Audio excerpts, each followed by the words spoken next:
تو یہ نہیں ہوتی نا انسان کے ذہن میں ایک بات.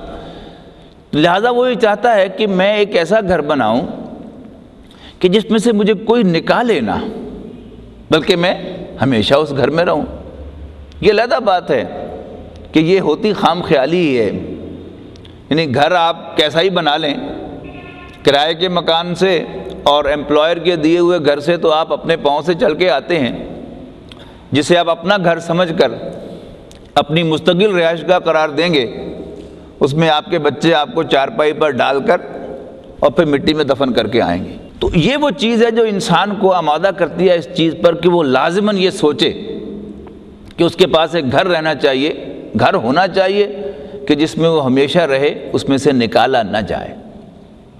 پھر گھر کی ایک اور بھی ڈائمینشن ہوتی ہے کہ گھر کبھی لوکیشن کے اعتبار سے انسان کو محسوس ہوتا ہے کہ نہیں مجھے گھر چینج کرنا چاہیے، کبھی گھر کے اندر جو گنجائش ہے اس کے اعتبار سے وہ محسوس کرتا ہے کہ نہیں گھر مجھے ذرا کھلا لینا چاہیے، کبھی گھر کی جو ڈسٹربنس ہوتی ہے اس کی وجہ سے وہ محسوس کرتا ہے کہ نہیں مجھے گھر نیا بنانا چاہیے. مثلا کوئی شخص فلیٹ میں رہتا ہے تو محسوس کرتا ہے کہ اس میں پرائیویسی نام کی کوئی چیز نہیں ہے. یعنی اگر دروازے کے پاس وہ کمرہ ہے اس کا تو دن رات لوگ سیڑھیاں چڑھ رہے ہیں، اتر رہے ہیں اور ڈسٹربنس ہو رہی ہے. پھر آسمان تو کوئی نظر ہی نہیں آتا فلیٹ میں رہتے ہوئے، تو انسان ایک تنگی محسوس کرتا ہے. لہذا چاہتا ہے کہ فلیٹ کی بجائے، اپارٹمنٹ کی بجائے میں کسی گھر میں منتقل ہو جاؤں. پھر گھر اگر کہیں کسی محلے کے اندر ہے جہاں بیٹھک کا دروازہ گلی میں کھلتا ہے، وہاں محسوس کرتا ہے کہ یہاں ڈسٹربنس بہت زیادہ ہے. گلی میں چھابڑی والا، ریڑھی والا آواز لگاتا ہوا گزر رہا ہے، اس کی بھی ڈسٹربنس ہے. صبح سو کے دو آدمی گفتگو کرتے ہوئے گزر رہے ہیں تو ان کی آواز بھی اندر سنائی دے رہی ہے.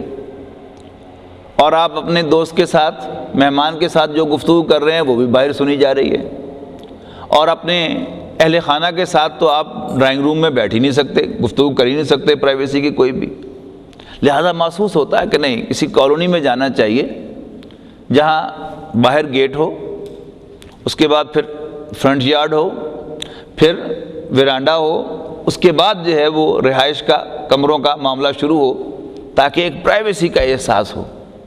اور پھر انسان کے پاس ذرا اور کچھ پیسے آ جائیں تو محسوس کرتا ہے کہ نہیں یہ جو اٹیچڈ گھر کا معاملہ ہے یہ بھی صحیح نہیں ہے. یعنی کوئی سائڈ بھی ساتھ والے گھر کے ساتھ اٹیچ نہیں ہونی چاہیے، بلکہ سامنے بھی کچھ باغیچہ ہو، پیچھے بھی ہو، دائیں بھی ہو، بائیں بھی ہو. وہ جو مینشن کا تصور ہے اس کی انسان فکر کرتا ہے. پھر لوکیشن کے اعتبار سے انسان پسند کرتا ہے کہ sea view, river view, canal view, نہیں نیچے اگر پانی بہہ رہا ہو تو، اور نہیں اگر کوئی ایسی لوکیشن نہیں ملتی تو گھر ہی کے اندر کوئی سوئمنگ پول بنا کر، یعنی کوئی پانی نیچے ایک لوور لیول پر ہو تو انسان کی بنیادی کمزوریوں میں سے ہے کہ وہ ان کو پسند کرتا ہے. اب یہ قرآن مجید کی طرف اس کو دیکھتے ہیں کہ کیا یہ واقعی ہمارے لیے رہنمائی ہے، تو محسوس ہوگا کہ ہاں واقعی ایگزیکٹلی وٹ وی وانٹ، یعنی جو کچھ ہم چاہتے ہیں بالکل وہی راستہ یہ بتا رہا ہے. جنت کا ذکر قرآن مجید میں کتنی مرتبہ ہے، اور اگر آپ زیادہ غور سے قرآن مجید کو پڑھیں تو قرآن مجید اصل میں جنت ہی کا راستہ بتانے کے لیے آیا ہے. جنت کا کیا ہے؟ ایک گھر باغیچوں میں گھرا ہوا. جنت کے معنی تو گھر کے نہیں ہیں، باغ کے ہیں. یعنی باغ کا ذکر زیادہ ہے اور اس کے اندر لیونگ اپارٹمنٹ کا ذکر جو ہے وہ کم ہے.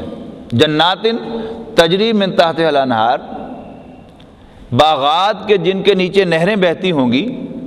ومساکن طیبۃ فی جنات عدن، اور ہمیشہ ہمیش کے باغات کے اندر رہنے کے عمدہ مسکن. یعنی یہ ہے جنت کا تصور.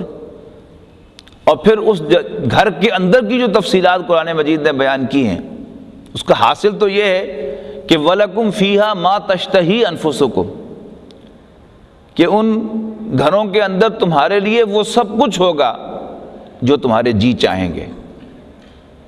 یعنی اللہ تعالیٰ نے انسان کی نیچر کو بنایا ہے اور اللہ تعالیٰ کو خوب معلوم ہے کہ میری خواہشات کیا ہیں، تو میری خواہشات کا سارا بندوبست پہلے سے وہاں موجود ہوگا۔ وَلَكُمْ فِيهَا مَا تَدَّعُونَ، ان ایڈیشن میں کچھ اور بھی مانگوں گا تو وہ بھی حاضر کر دیا جائے گا۔ اور پھر گھر بناتا ہے انسان تو گھر کے ساتھ کچھ لوازمات لے کے آتا ہے۔ اب گھر آیا ہے تو نیا فریج بھی آنا چاہیے۔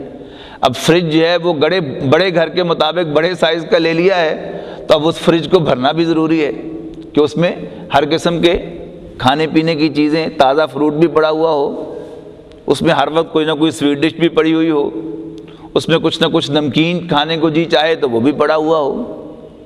پھر ٹھنڈا کرنے کے لیے، گرم کرنے کے لیے کھانے کو بھی اور ویسے بھی کمرے کو، ماحول کو سب انتظام موجود ہو، خادم ہوں، نوکر چاکر ہوں۔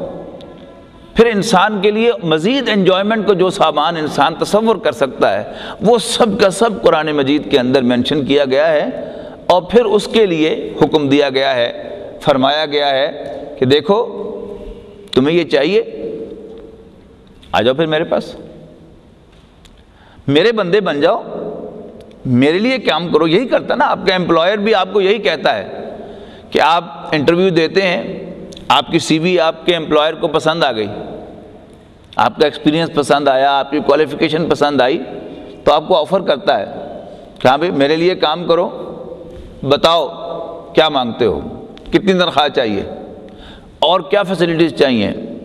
آپ بڑھتے چلے جاتے ہیں کہ جی مجھے کار بھی چاہیے، کار بھی لے لو، مجھے گھر بھی چاہیے، گھر بھی لے لو، میڈیکل فری چاہیے، میڈیکل بھی لے لو۔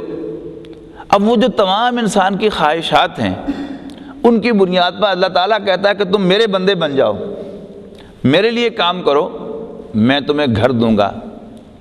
اور بار بار سب سے زیادہ اس گھر کی جو صفت بیان ہوئی ہے، اور میں سمجھتا ہوں کہ ایک عام مسلمان، یہاں تک کہ مسلمان بچہ بھی جو بھی قاعدہ پڑھ رہا ہے، نورانی قاعدہ پڑھ رہا ہے، یسرنا القرآن پڑھ رہا ہے، اسے قرآن مجید کے یہ الفاظ ضرور فیملیئر ہیں اس کے لیے، خالدین فیہا۔ کیا مطلب ہے اس کا؟ وہ اس میں ہمیشہ رہیں گے۔ یعنی وہ جو میں نے عرض کیا نا کہ بیک آف دا مائنڈ میں ہوتا ہے کہ اگر میں کرائے کے مکان میں رہتا ہوں تو مجھے خالی کرنے کا نوٹس نہ مل جائے، اور اگر میں امپلائر کی طرف سے پرووائڈ کیے ہوئے مکان میں رہتا ہوں تو ملازمت ختم ہوگی تو مکان بھی خالی کرنا پڑے گا۔ تو سب سے پہلے قرآن مجید یہ ایشور کرتا ہے کہ تمہیں گھر چاہیے، پرماننٹ گھر چاہیے، فیسلٹیز والا گھر چاہیے، اسپیشیس گھر چاہیے، لانز کے اندر گھرا ہوا گھر چاہیے، آ جاؤ تم میرے بن جاؤ، میرے لیے کام کرو، گارنٹی ہے کہ میں تمہیں وہ گھر ضرور دوں گا، اور یہ بھی گارنٹی دیتا ہوں کہ تمہیں اس گھر میں سے کبھی کوئی نہیں نکالے گا۔ خالدین فیہا ہم فیہا خالدون، وہ ان گھروں میں ہمیشہ رہیں گے۔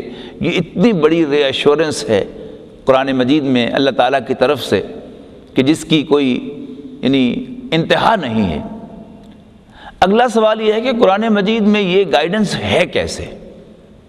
یعنی قرآن مجید نے اپنے آپ کو الہدا کہا ہے، دا گائیڈنس، الکتاب کہا ہے، دا بک، لیکن آپ بک